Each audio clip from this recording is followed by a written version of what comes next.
Damn it. ఏంటిటా కుండబద్దలు కొడతా అత్త. నమస్కారం, కుండబద్దల ప్రేక్షకులకి స్వాగతం. నేను గౌతమ్ కాటా. ఈ వీడియోలో నేను మీతో చెప్పాలి అనుకునే అంశం, రఘురామకృష్ణరాజు సీటు బీజేపీలో కన్ఫామ్ అనే సమాచారం ఇప్పుడు బయటకు వస్తోంది. కాకపోతే కొన్ని కండిషన్స్ మాత్రం ఖచ్చితంగా అప్లై అయ్యే విధంగా కనిపిస్తూ ఉన్నాయి.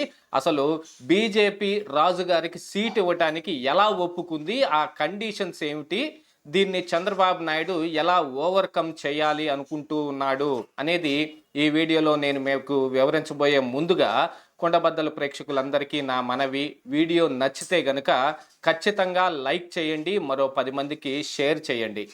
ఇక రఘురామకృష్ణరాజు గారి సీటు మీద చాలా రోజులుగా చాలా హడావుడి నడుస్తూనే ఉంది. ఎందుకంటే ఇప్పుడు ప్రజల్లో వస్తున్న కొన్ని రకాల సూచనలను బట్టి రఘురామకృష్ణరాజుకి బీజేపీయే పిలిచి సీట్ ఇవ్వటానికి రెడీ అయిపోయింది అనే వార్తలు కూడా ఇప్పుడు బయటకు వస్తూ ఉన్నాయి. ఎందుకంటే రఘురామకృష్ణరాజు అంటే ఆయన ఒక వ్యక్తి కిందనే చూడటానికి లేకుండా పోయింది. ఇప్పుడు ఆంధ్రప్రదేశ్ రాష్ట్రం మొత్తంలోనే రఘురామకృష్ణరాజు అంటే తెలియని వాళ్ళు ఎవరూ లేరు. ఆయన ఒక వ్యక్తి కాదు, ఒక శక్తిగా మారి చాలా కాలం అయింది.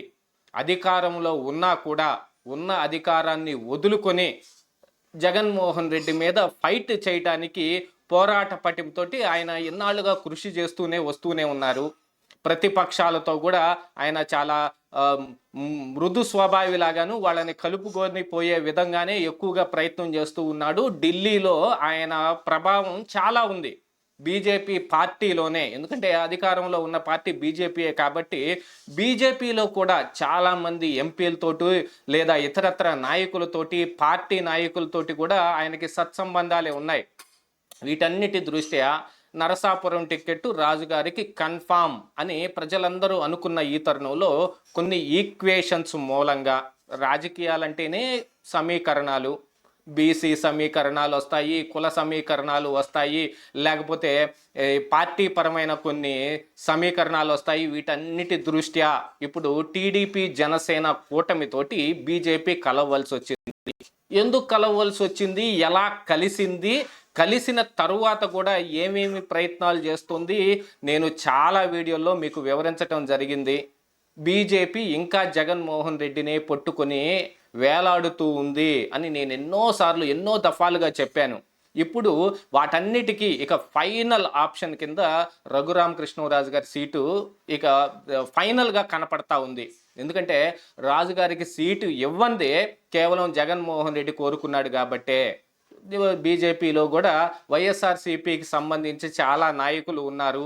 ఉదాహరణకు అందరికీ బాగా సోము వీర్రాజు కానీ, విష్ణువర్ధన్ రెడ్డి కానీ, జీవీఎల్ నరసింహారావు కానీ చంద్రబాబు నాయుడు మీద ఈ 5 సంవత్సరాల్లో ఎన్నెన్ని ప్రేలాపనలు పోయారు. చంద్రబాబు నాయుడు కట్టతలచిన అమరావతిని ఏ విధంగా ఆపటానికి ప్రయత్నం చేశారు, దాని వెనుకున్న కారణాలు ఏమిటి, వీటిని కూడా నేను వివరించాను. అమరావతి ఈజ్ నథింగ్ బట్ డొలేరే, ఈ రెండిటి మధ్య ఉన్న బంధం ద్వారా అమరావతి ఆగిపోయిందనేది కూడా నేను మీకు వివరించడం జరిగింది. ఇక ఫైనల్గా రాజకీయాలు, ఇప్పుడు ఎలక్షన్లు, ఇందులో గెలుపు ఓటములు, ఈ సమీకరణాలు వచ్చేటప్పటికి బీజేపీయే చంద్రబాబు నాయుడు తోటి పొత్తు పెట్టుకోవటం జరిగింది. కానీ చాలామంది వైఎస్ఆర్ కాంగ్రెస్ పార్టీ నాయకులు కానీ, నేనంటే పడని వాళ్ళు కానీ, కొండబద్దల్ని రోజు చూస్తూ వ్యతిరేకించే వాళ్ళు కానీ, వాళ్ళు కూడా నాకు ఈ రెగ్యులర్ కస్టమర్సే, రెగ్యులర్ వ్యూయర్సే. వాళ్ళు కూడా నేను పెట్టే ప్రతి చూసి దాని తర్వాత ఏదో ఒకటి తుత్తర మాట కామెంట్ పెట్టేసి వెళ్ళిపోతూ ఉంటారు, మళ్ళీ వస్తారు తిరిగి. నా నోటిఫికేషన్స్ నన్ను అభిమానించే వాళ్ళకంటే ముందుగా వాళ్ళకే వెళ్తూ ఉన్నాయి అనేది కూడా ఈ కామెంట్లు వచ్చే విధానాన్ని బట్టి తెలిసిపోతూనే ఉంది. సరే, ఇక వాళ్ళందరూ ఎందుకు చేస్తారనేది ఇక తర్వాత సంగతి. మోరల్గా డిమోటివేట్ చేయటం కోసం ఏదో ఒక పాయింట్లో ఈయన ఫ్రస్ట్రేట్ అయిపోయి మానేస్తాడేమో అనే ఉద్దేశాలు ఏమన్నా ఉంటాయేమో మనకి తెలియదు. కానీ మొత్తానికైతే కామెంట్ల రూపంలో నన్ను బాగా ఆడేసుకుంటున్నారు, అది మాత్రం కనపడతా ఉంది. ఇక రఘురామకృష్ణరాజు గారి సీట్ దగ్గర నేను 2 రోజుల కిందట ఒక వీడియో పెట్టాను. సోము వీర్రాజు సీటు కన్ఫర్మ్ చేస్తే ఇక్కడ రఘురామకృష్ణరాజుకి నరసాపురం ఇస్తామని బీజేపీ డిమాండ్ పెట్టింది అని. కానీ బయట వేరే వేరే ప్రచారాలు కూడా నడుస్తూ ఉన్నాయి. ఏలూరు ఎంపీ సీటుకి నరసాపురం సీటుకి లింకు పెట్టి అక్కడ తపనా చౌదరికి సీట్ ఇప్పించుకోవడం కోసం వీళ్ళు ఈ నాటకం మొత్తం ఆడుతూ ఉన్నారనేది కానీ లేదు. జగన్మోహన్ రెడ్డి కోరుకున్నాడు కాబట్టి రఘురామకృష్ణరాజుకి ఎక్కడా సీటు లేకుండా చేయడానికి, అంటే బీజేపీ నరసాపురం టికెట్ తీసుకుని ఆయనకి ఇవ్వలేదనుకోండి, అది ఆయనకి టికెట్ రాకుండా పోతుంది. ఆయనేమో నరసాపురంలో తప్ప ఎక్కడా పోటీ చేయనని భీష్మించుకొని కూర్చున్నాడు. మరి ఆయన కోరుకున్నది ఆ నియోజకవర్గం కాబట్టి, ఇంతకు ముందు కూడా ప్రాతినిధ్యం వహిస్తుంది కూడా ఆ సీటే కాబట్టి ఆయనకు అది కోరుకోవటంలో తప్పు లేదు. అది తెలుగుదేశం పార్టీ దగ్గర మిగిలిస్తే ఆయన తెలుగుదేశం పార్టీలోకి చేరైనా కానీ ఆ సీటును తీసుకొని ఆ నుంచి పోటీ చేసే అవకాశం ఉంటుంది. అలాగా 2 ఆప్షన్స్ లేకుండా చేయటం కోసం నరసాపురం టికెట్ వాళ్ళు తీసుకొని అక్కడ రఘురామకృష్ణ సీట్ ఇవ్వకపోతే జగన్మోహన్ రెడ్డి కోరుకున్నది ఖచ్చితంగా అవుతుంది. మరి కానీ ఇప్పుడు ఆంధ్రప్రదేశ్ రాష్ట్రంలో ప్రజలందరూ కలిసి ఈ సమీకరణాలను మార్చవతలు పాడేశారు. మీడియా కావచ్చు, యూట్యూబ్లో కావచ్చు, ప్రజల్లో చర్చ కావచ్చు, నరసాపురం ఈ కాన్స్టిట్యున్సీలో ఉన్న ఓటర్లు కావచ్చు, మొత్తం ఈ పార్టీల మీద ఇంత పెద్ద బండ పెట్టడం జరిగింది.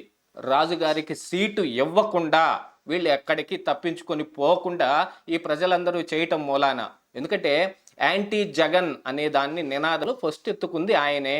విపక్షాలు కూడా ఆయనతో కలిసి అయినట్టుగానే కనిపిస్తూ ఉన్నాయి. ఆయన కూడా బీజేపీ పార్టీ ఒక నేషనల్ పార్టీ కాబట్టి వాళ్ళు కూడా యాంటీ జగన్గా మారి ఇక్కడ ఉన్న విపక్షాలందరితో కలిసి తామందరూ కలిసి జగన్మోహన్ రెడ్డిని అధికారంలోంచి దింపేయటానికి కావలసిన ప్రయత్నాలన్నీ చేయొచ్చు. దీని అంతటికి కారణం ఒకటే, చంద్రబాబు నాయుడు కూడా పొత్తుకు ఒప్పుకున్న కారణం ఒకటి కదా, వ్యవస్థల మేనేజ్మెంటు జగన్మోహన్ రెడ్డి చేతిలో లేకుండా పోతే ఈ ఎలక్షన్ సజావుగా జరిగే అవకాశం ఉందని. కానీ నరేంద్ర మోడీ కానీ అమిత్ షా కానీ ఈ వ్యవస్థలేటిని జగన్మోహన్ రెడ్డి చేతిలోంచి లాక్కునే ప్రయత్నం ఏమీ చేయడం లేదు. ఈ రోజుకి కూడా చూశారంటే మీరు చిలకలూరుపేట సభలో మోడీ స్వయంగా పాల్గొంటున్నప్పటికీ పోలీసులు చేసిన ఆ అస్తవ్యస్త వ్యవహారాలన్నిటి మీద కేంద్రం ఇంతవరకు చర్యలు తీసుకోలేదు. ఎలక్షన్ కమిషన్ కూడా చర్యలు తీసుకోలేదు.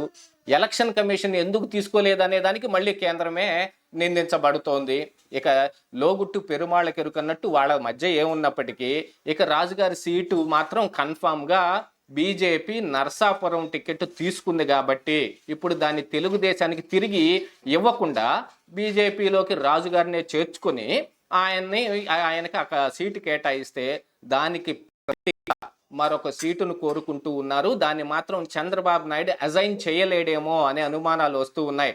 ఏది ఏమైనప్పటికీ మరి 40 సంవత్సరాల అనుభవం ఉన్న చంద్రబాబు నాయుడు ఏదో ఒకటి గ్యారంటీగా తిమ్మిని బమ్మిని చేసి ఆయా సీటు ఆయనకి ఇప్పించిన ఈ వేరే సీట్లో ఎక్కడైనా సరే ఈయన కోరుకున్నది మాత్రమే ఇచ్చే అవకాశాలే కనిపిస్తూ ఉన్నాయి.